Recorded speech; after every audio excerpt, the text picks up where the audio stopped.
seorang ulama dari Maroko, mimpi bertemu Nabi. Kisah yang terjadi di zaman kita ini. Nabi berkata kepadanya, "Pergilah kamu ke Mekah, temui Fulan bin Fulan. Beritahu dia bahwa dia adalah ahli surga." Malam kedua pun dia mimpi yang sama. Malam ketiga pun juga. 3 malam berturut-turut mimpi Nabi dengan pesan yang sama. Maka ulama Maroko ini pun mengumpulkan hartanya, perbekalannya untuk pergi ke Mekah. Sesampainya di Mekah, ia melakukan umroh, lalu menghubungi sahabat-sahabatnya para ulama Mekah untuk menanyakan orang yang dia cari. Maka bersama-sama dengan para ulama Mekah, mereka mencari orang yang dimaksud. Dapat info, dia tinggal di daerah pelosok. Sesampainya di daerah yang dimaksud, para ulama ini bertanya kepada penduduk setempat, "Kau tahu rumah Fulan bin Fulan?" Penduduk itu pun kaget.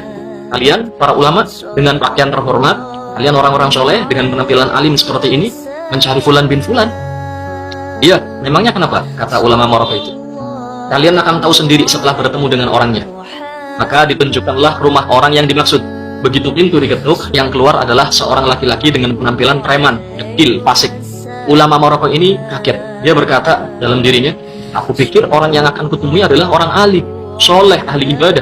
Ternyata seorang berpenampilan buruk." Orang itu pun kaget juga. Kenapa para ulama mengunjunginya? Ulama Maroko bertanya, "Apa benar kau Fulan bin Fulan?" "Ya, benar. Siapa kalian? Mau apa kalian datang ke rumahku?" Ulama Maroko ini berkata, "Aku dari Maroko, datang jauh-jauh ke Mekah untuk mencarimu. Sebab ada pesan yang harus kusampaikan padamu. 3 malam berturut-turut aku bermimpi Rasulullah Shallallahu Alaihi Wasallam. Beliau berpesan, pergilah kamu ke Mekah, temui Fulan bin Fulan. Beritahu dia bahwa dia ahli surga." Demi Allah, aku tak melebih-lebihkan apa yang beliau sampaikan ini. Orang ini pun menangis, menepuk-nepuk kepalanya, gak percaya. "Aku ahli surga? Oh, pasti bohong. Orang sepertiku tidak mungkin mendapat kabar seperti ini." Ulama Maroko ini mengatakan, "Wallahi, aku baru selesai umroh. Gak mungkin aku dusta dalam kata-kataku." Orang itu pun terduduk lemas, dia menangis. Ulama Maroko berkata, "Demi Allah, apa amal perbuatan yang kau lakukan sampai kau dapat kabar gembira seperti ini?" Dia pun menjawab, "Aku ini orang hina, orang paling rusak, paling bejat di kota ini. Aku selalu sembrono dalam sholat. Bertahun-tahun aku tak pernah ke Masjidil Haram, padahal aku tinggal dekat Ka'bah. Aku ini orang rusak, aku tidak punya amal apapun."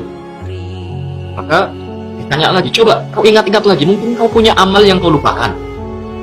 Maka orang ini mengingat-ingat, lalu dia katakan, "Iya, aku punya satu amal baik, dan cuma ini amal baik yang aku punya. Tidak ada amal soleh lain selain yang ini. Dulu, aku pernah punya seorang tetangga, dia mati. Dia meninggalkan istrinya menjanda dan anak-anaknya yatim. Saat itu aku bernazar, akan membagi 2 semua upahku.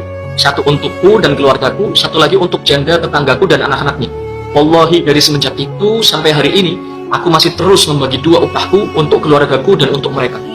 Ulama Maroko berkata, "Ayo, kita ke Masjidil Haram." Orang ini pun mandi, memakai pakaian terbaiknya, lalu pergi bersama para ulama ke Masjidil Haram untuk sholat berjamaah. Pertama kali dia masuk Masjidil Haram, dia menangis. Dia terus menangis, nggak henti-henti sampai dikumandangkan iqamat sholat.